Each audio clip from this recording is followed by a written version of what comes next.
are diving into the fascinating world of spectrophotometers. Today, I will introduce you our TT-S-520 Spectrophotometer.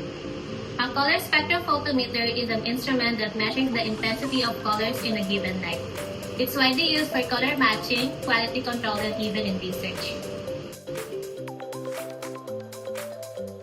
Color spectrophotometers are used in numerous fields: textiles for dye matching, food and beverages to ensure color consistency, painted coatings for quality control, medical labs for analyzing samples. First, you have to open the cover. Second, on the machine.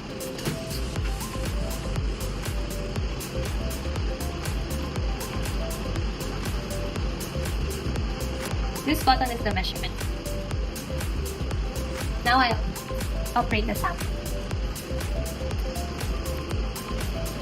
Put the machine on the sample and press the button for the measurement. After that, here's the result. Second is, put the second sample, press the machine, and here's the result.